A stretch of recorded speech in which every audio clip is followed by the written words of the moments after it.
Okay, so this topic is groundwater and watersheds. Okay. Groundwater is exactly what it says, water that's in the ground. We're going to start from the very beginning. It says rivers, streams, springs. These are all examples of moving water. Ponds, lakes, swamps are standing water.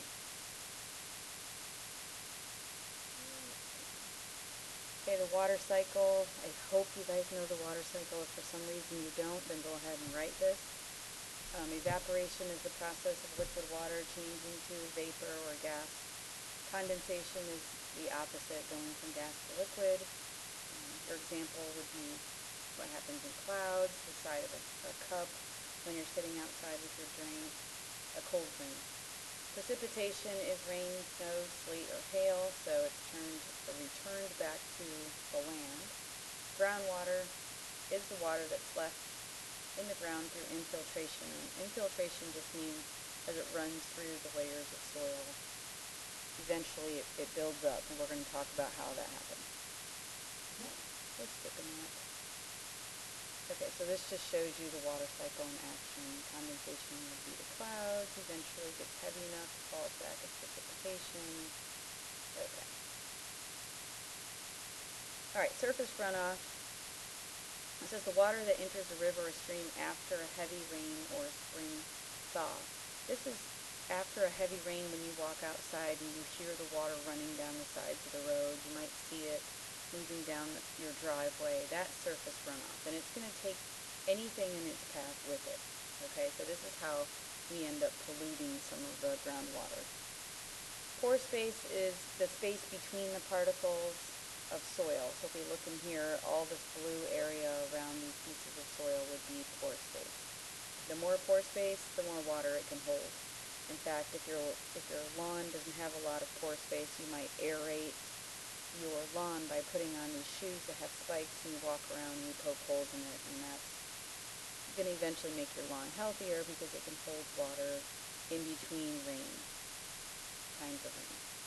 A watershed is a land area where the surface runoff drains. So if you took a piece of paper and you crumpled it up, and then you were to look at it and drop water above the top of it, any area where all the water would go in the same direction is a watershed. And hearing that, it probably doesn't make sense, but I will show you that in class. Okay, the Chesapeake Bay Watershed. You don't have to write this down, okay? 1600 to 1750, we're just talking about how the Chesapeake Bay was used. It says the colonists used the bay the same way the Native Americans did. In fact, they copied the settlement pattern, so everyone would live close to the water. They used simple hand tools. They grew tobacco, which eventually depleted the soil of nutrients. They didn't have any fertilizers, so they just used the same ideas that the Indians had to show them, the American Indians showed them, of growing crops. Alright, so agriculture, it says, was possible as long as the population was small. As long as you didn't have to feed a lot of people. We'll show that in class. Make sure you know which states are included, so really take a good look here. You end up with New York, Pennsylvania, West Virginia, Delaware, Maryland, and Virginia. These are all parts of the Chesapeake Bay Watershed. You have 6 states. Make sure you know them by heart. But then go back. Also, these are the river basins that are affected by it. So you may need to also at least look through this list. I'm not going to ask you to memorize it, but you should hopefully be able to recognize one if I were to say, is this part of the river basin system? Okay, so after the 1940s, World War II is over with. There's a population explosion and the suburb is born. So now we have more and more people living in one area. More and more land is being used and cleared for housing, shopping malls, schools, etc. This overload of soil use being broken up ends up causing an algae bloom. We just did this when we did the Loop Lake pollution crisis, right? So it robs it of oxygen, and then eventually the fish start to die. So the food source that they're relying on is disappearing. Okay, so because of this, in 1983, they decided that they would make sure that we teach you about this and why it's so important to protect it. Also, new laws came out for fishing. You were only allowed to catch so many fish, and they have to be within a certain size. If it's too big or if it's too small, you have to throw it back. Alright, so again, we're talking about holding water here. This is not moving water, okay? Lakes, ponds, reservoirs. We just went over lakes. You should remember that they're formed by glaciers, most of them. Super deep, especially the Great Lakes, the Finger Lakes. Ponds are going to be shallow. Lots of plants. Both of these are freshwater. Reservoirs are also freshwater. A reservoir is where an area has been dammed up and it is protected by the government. You can't go swimming in it. You can canoe through it, but you're not allowed to jump out of your canoe. You would get a fine. And this is preserved specifically for drinking water. Alright, so here's a good example of each: pond, lake, and reservoir. Class. Uses of reservoirs. Make sure you know all 4 uses. So it can prevent flooding. So we have an area where the water can build up, okay? And it's dammed, so it can prevent flooding. It can be used as a source of drinking water. It provides irrigation. So if for some reason we were in a drought and we really needed water for the farms, we could get it from there. It can be used, if there is a specific type of dam, it can be used to generate electricity. It says, however, it cannot be used for all of them, and you should be able to figure out why. And just imagine them using all of the water for all 4 of these at once. Okay, permeable versus impermeable. Permeable means it can go through easily. Sandstone is an example. If you've ever poured water on sand, it makes its way through the sand very quickly. Impermeable would be clay. If I were to put water on clay, it would just sit on the top. It would be very hard for it to get through.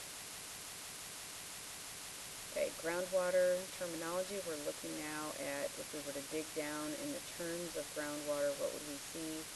At the very bottom, you have a zone of saturation. And if I were you, I would draw this from the bottom up in the order I'm saying it. So zone of saturation goes on the bottom. If something is saturated, it means it can't hold any more water. So eventually water builds up on the zone of saturation and we end up with the water table. So this water level, water table builds up right there. And this is, if we're going to tap into it and get a well going, we need to find the water table. Above the water table is the zone of aeration. A-E-R is how it's spelled, but it's actually filled with air, A-I-R. Okay, so this is a dry region, mostly filled with air. And it sits on top of the water table, water level. If you were to look right here, see down here is the zone of saturation. It can not hold any more water, so the water sits on top of it. You end up with this water table, this level right here where it goes up to. Above it, zone of aeration. Over here, it says that this, what is this most likely made of? Okay, if we were to ask you that, you would say clay, because you know clay is impermeable and it's going to let the water sit on the top. If I'm this house trying to build a well, I'm hopefully going to find this over here, because in order to get all the way down to this water table, which by the way is always at sea level, you should write that down, it's going to be really costly. I may not even be able to reach all the way down there. Okay, so here, where we live, 10 or 20 centimeters down, you reach the water table, and that's because we are at sea level. We're very close to the ocean. So the farther away you get from it, the further into the continent you go, the more you need to dig in order to reach it. Okay, an aquifer is a layer of rock that lets water run back and forth like an underground river. Okay, so it moves sideways through the rock. It says it's usually sandstone, gravel, sand, things that let water travel through it easily. Okay, and we drill into these to get wells. Okay, so if you're looking at this, this is what you're going to need to be able to do for your test. It says during a drought, which well will dry up first? Okay, so this impermeable rock layer means that B is really protected. What happens to these areas are not going to happen to it. So the one that's going to dry up first would be D, then C, and then A. If for some reason the septic tank were to burst, which wells do you think would be contaminated? The answer is going to be C and D. So C and D are going to get contaminated because the toxic waste will flow downhill and eventually these two will pull from it. Okay, hard water versus soft water, they're complete opposites. Hard water contains a lot of dissolved minerals like calcium, and inside your pipes this is what builds up. If you ever use or you see the commercial for CLR, you can see that it says it removes lime. That's what we're talking about. If you have hard water, soap doesn't lather easily, your skin may feel dried out. Soft water is the opposite. Okay, point source and non-point source. We've already talked about these. If you feel like you're not going to remember, go ahead and write them down. Point source means I can give you a ticket. I know for sure it was your establishment that has contaminated the water. Non-point source is when a whole community has done it.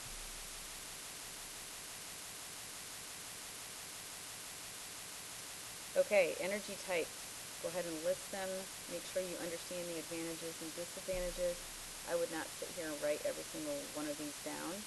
Okay, you might take a picture of this. Just refer to this every so often. I'm not going to expect you to memorize it. Okay, so coal, air pollution. Gasoline, same thing. Not to mention we're going to run out of these. They do produce a lot of energy. Solar, wind, and water, generally free, right? Geothermal free. However, very expensive to get going. Solar, not available in areas that don't have the sun every day. Wind, not available in lots of places. Water, what ends up happening is it has negative effects on the things that live around it. Geothermal, very expensive. Nuclear, we're talking about nuclear power plants. The most amount of energy comes from it, however, it has radioactive waste, and some safety precautions need to be taken or serious damage can happen. Okay, so groundwater flow, if the water is flowing in this direction, it's important to know because if there's a spill here, you know that at a certain amount of time it's going to reach this area. This is why we keep track of the Chesapeake Bay Watershed, because if there's a spill in another state, we can actually calculate how long before it reaches our water, and it's important to know if people are in danger of drinking it. Okay, karst topography and all of this we're going to do in class. I just want you to get all the groundwater, and we're going to stop here.